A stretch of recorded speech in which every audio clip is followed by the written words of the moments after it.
Jesus touches death, so death won't touch us. And when Jesus touches death, He doesn't just stroke it. He doesn't just lay His hand. He seizes it. He grabs hold of death and He holds it. Because you know what? Death couldn't hold Him.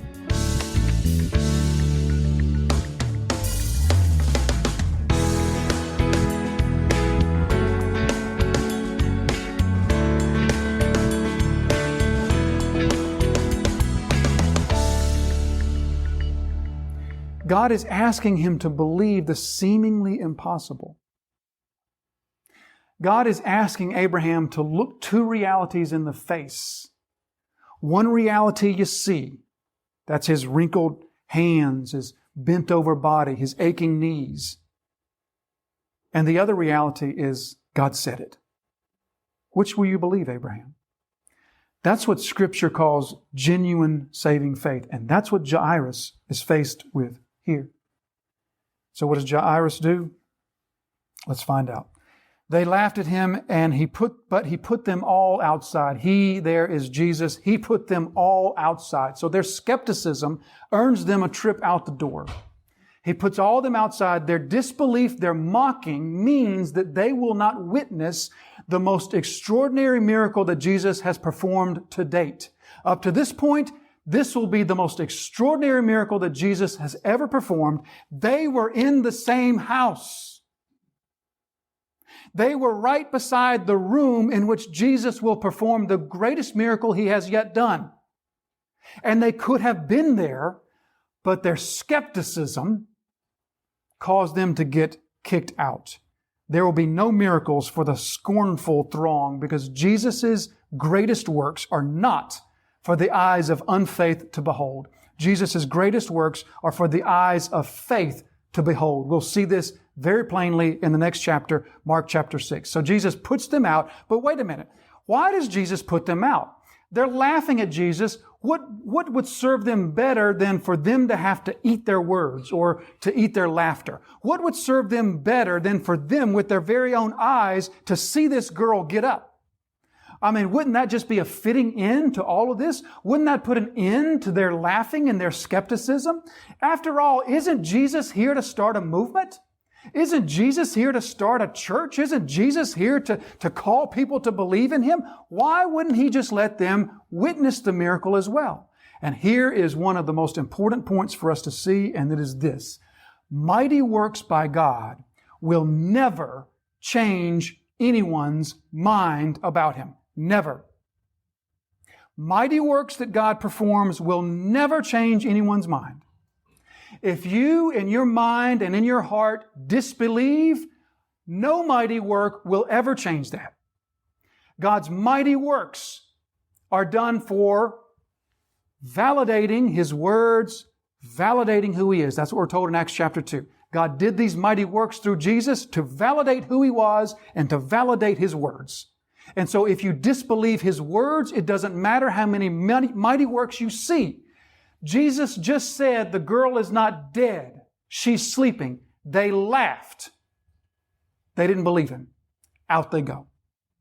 Why? Because even if you see her rise from the dead, that's not going to change your mind.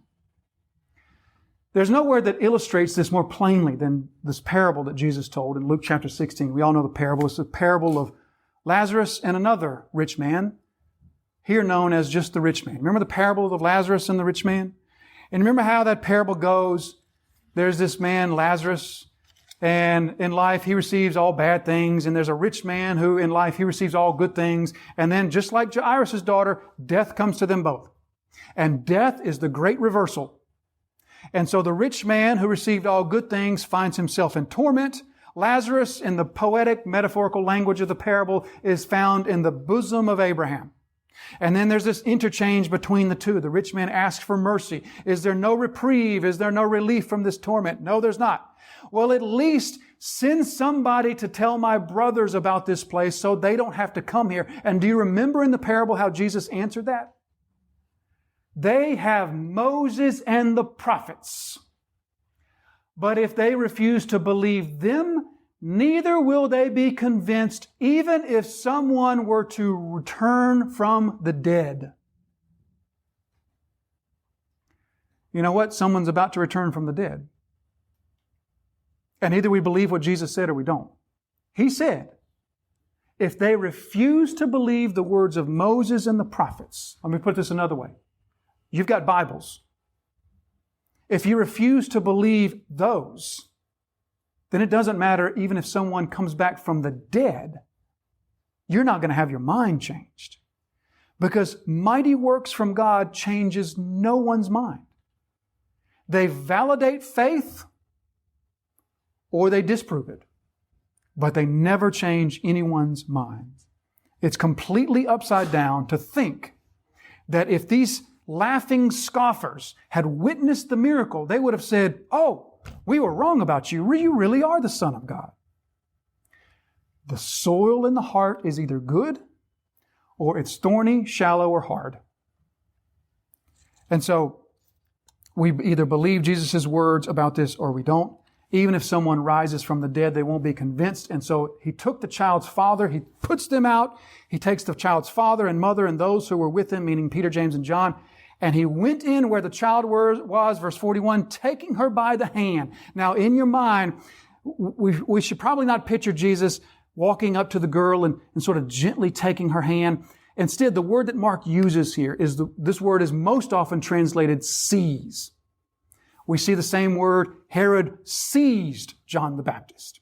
Or we see the same word in the parable of the unforgiving servant who seized the man who owed him money. But we see in Matthew chapter 12, verse 11, what I think is a really close contextual interpretation of this word. Look at Matthew 12, verse 11. He said to them, which of you who has a sheep, if it falls into a pit on the Sabbath, will not, here's the word, take hold of it and lift it out. That's the word. Take hold of it. So Jesus doesn't sort of gently take her hand. You know, if I might be politically incorrect here, you know the difference between a woman's handshake and a man's handshake. You know, sort of when a woman gives her hand and then a man clasps hands, that's the difference here. So Jesus comes up and He doesn't just gently pick up her hand, He clasps her hand firmly. Jesus touches death so death won't touch us. And when Jesus touches death, He doesn't just stroke it. He doesn't just lay His hand. He seizes it. He grabs hold of death and He holds it. Because you know what? Death couldn't hold Him. I lay down my life. No one takes my life from me. I lay it down. Jesus seized death and Jesus held it so death wouldn't hold us. So taking her by the hand, He said to her, Talitha cum, which means, little girl, I say to you, arise. Notice just the tenderness, the care and the tenderness. Right beside the power, the authority. Jesus just put the scoffers outside. Get out. Jesus just arrested the crowd. No further. Jesus is about to restore a dead corpse to life. But yet right beside that is the most tender. Talitha cum. Let's think about these words. Talitha cum. Now, I know if you're reading in the English Standard as I am, or the King James, you have Talitha cumi. And that is a variant spelling of the Aramaic. More tested, better manuscripts will give us a different spelling that is Talitha cum. So we'll just go with that. I don't want to say any more about that. We'll just go with that. Talitha cum. Let's think about these words. Talitha cum. In the English, the best transliteration would be Talitha, T-A-L-I-T-H-A, cum, K-O-U-M. Talitha cum in the Aramaic. You know, this shows us something that is unique to Mark and something that is precious in Mark's gospel. And that is that Mark is the only one who gives us these Aramaic words. Because Jesus spoke Aramaic. Aramaic, you may know, Aramaic was I guess you could think of it as a perversion of the Hebrew language. It came about as the Hebrew-speaking people were invaded by foreigners, by the Babylonians and the Persians, and languages sort of got mixed and conglomerated together, and the result of that was the Aramaic that Jesus spoke. Very, very closely associated with Hebrew, very close to Hebrew, but not Hebrew. So Jesus was an Aramaic speaker. And so Mark is the only one that gives us these Aramaic words. 6 times.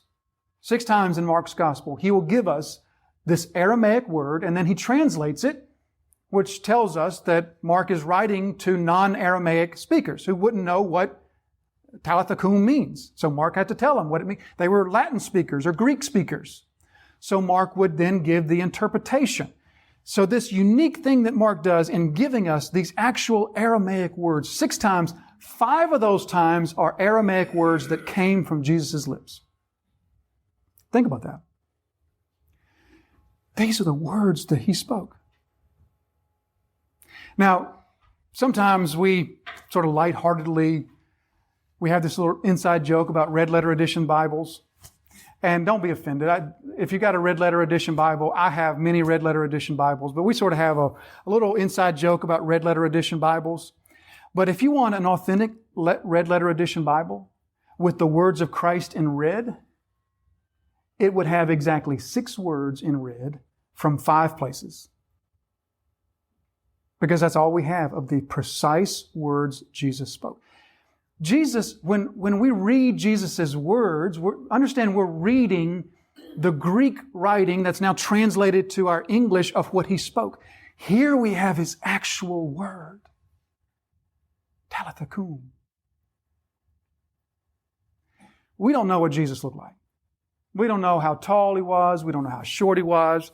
We don't know if His eyes were close set or far set. We don't know if His nose was big or small. We don't know if His forehead was long and sloping or short and stubby. But we have this.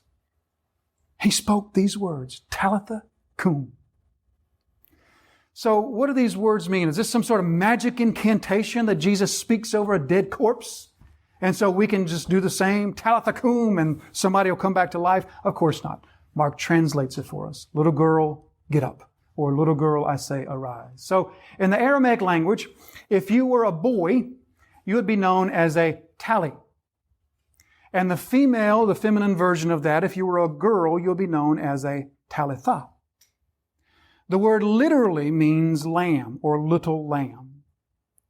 But it had come to be used so frequently and so prolifically to describe a child that the meanings had really become merged into one. And so nobody went around calling little boys, little boy lambs, and then they thought, oh, they just called me a lamb. It was just a natural thing because that's in this culture, that's just what you called little ones. You called them tali, which meant little boy lamb, or talitha, which meant little girl lamb.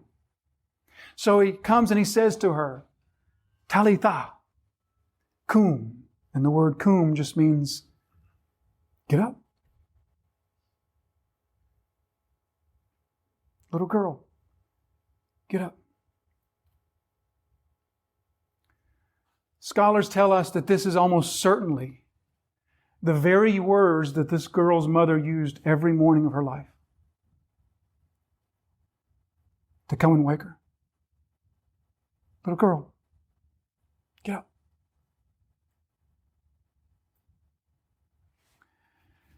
Your rest is over.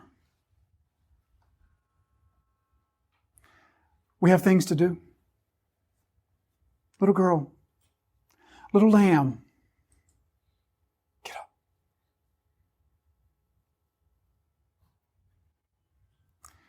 The tender preciousness in Jesus' voice. He just calls her little lamb. It's time to get up. It's not time for a rest. It's time to get up. And as He speaks to her, these words that this girl has no doubt heard every morning of her life, these very words that called her out of a restful, deep sleep into another day of consciousness, these same words ring into her ears as Jesus says to her the most ordinary, common words. Little girl, get up. Isn't it just like God to take something so ordinary and do something so supernatural with it? Isn't that what He does with everything? With people, with things, with situations, with everything. Isn't God the one who just takes the most ordinary, mundane things and turns them into something supernatural? Little girl, come on. Wake up. We got a day ahead of us. And immediately the girl got up. So there's Mark's favorite word again. Immediately. So here's the picture. Everyone who is a parent in the room knows exactly what this picture is like. It's the picture of looking at your child's face in a deep sleep. You know that look? That there's just nothing, there's nothing there. And then you go and you wake them up, and then you see the eyes open, and when the eyes open, there's no light on yet. And then the light comes on, and there's consciousness and awareness as they wake up. That's the picture here. Little girl, wake up. She opens her eyes, and then the light comes back on. Luke says her spirit returned to her, which is the biblically precise way to understand physical death. Physical death is when the spirit is separated from the body. Jesus returns the state of physical life, and her spirit returns to her. And immediately the girl got up. Once again, all of Jesus' healings are immediate. All of Jesus' healings are total. She immediately got up. So here's the main point of the passage. The main point is Jesus Christ has the power over death. The greatest enemy that we face, Jesus Christ has full and total power. Is there an enemy greater than death? Isn't there a sense in which whatever you face, you can humor yourself somewhere in the back of your mind that you can do something about just about anything except death? There is nothing to do about that. Because once you're dead, you can't call for help. You can't ask for resources. You can't exert any effort. You can do nothing. You're dead. It is the greatest enemy, and Jesus Christ has total, complete power over it. Revelation 1 verse 18, behold, I am alive forevermore, and I have the keys of death and Hades. Immediately the girl got up and began walking, for she was 12 years old. So once again, she's not having to be woken, to be resurrected, and then she's still suffering from whatever sickness took her life, and she's sort of in this recovery period, just like Peter's mother-in-law from chapter 1, who gets up and starts serving people. She gets up, starts walking around, and they were immediately overcome with amazement. The they is the mother, or Jairus and the mother, Peter, James, and John. 5 people, they were immediately overcome with amazement. Luke literally says they were amazed with great amazement. They were amazed with mega amazement. Verse 43, and he strictly charged them that no one should know this. Why? Because as soon as she goes out to play, everybody's going to know. It's not like they can keep this thing a secret. She's not the baby Moses, after all, that can be hidden in an ark. She's 12 years old. Everybody's going to know, and they're going to know pretty quick. Why the command to silence? Well, I think mainly it's as simple as crowd control. We've already seen just what a problem the crowds are for Jesus. And I think mainly there's really not a whole lot more than just crowd control. Plus with the fact, added to the fact that if we believe what the Bible says, that no one's mind about Jesus will be changed by mighty works, then we have no problem with His command to secrecy. We have no problem with His commanding them to strictly charge no one or tell no one about this, and told them to give her something to eat. So this is the final thing we'll see, that Jesus told them to give her something to eat. What's that all about? Well, naturally, this is also saying to us that Jesus cares for the whole person. She's hungry. She's probably been sick for a while, probably hadn't eaten in a while. Give the girl something to eat. He cares for her spirit, for her soul, but He also cares for her body. And that's true. However, I think there's more to it than that. So I'm going to speculate a little bit. And I want you to tell me if this sounds like it would hold biblical water. One of the things that strikes me is how often resurrections are connected together with eating. I don't know if you've ever noticed that. But 3 times Jesus is said to be eating after His resurrection. So there's Luke 24, the road to Emmaus. They get to Emmaus and they go inside the house, and then we're told that not only is Jesus sharing table, we're told what He eats. Then later that night, He goes back to the upper room, comes into the upper room, everybody's shocked, and Jesus says, you have any broiled fish here? You have anything to eat? They give Him some broiled fish. And then later, John 22, the risen Christ on the shore there, The disciples are out fishing, and we're told that Jesus says, come and have breakfast. I got breakfast cooking. And we're told they come and that Jesus serves them bread and fish. 3 times. You know, that's more than the entirety of the rest of Jesus' life that we're told that he eats.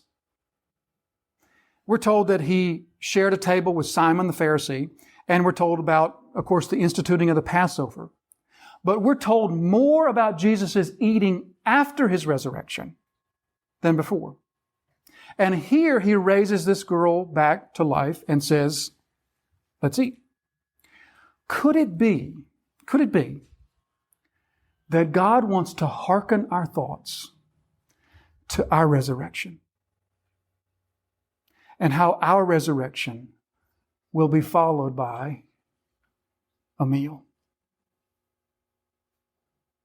That marriage feast, that marriage supper in which we will sit down on that day when he says to us, Tally cum, or Talitha cum, come on. This is the day.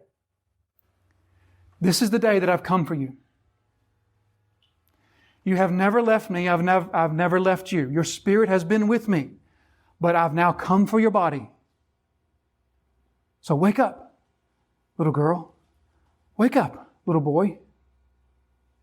And on that day, we sit down to that table in which Jesus says, that's the day that he will again drink of the fruit of the vine with us.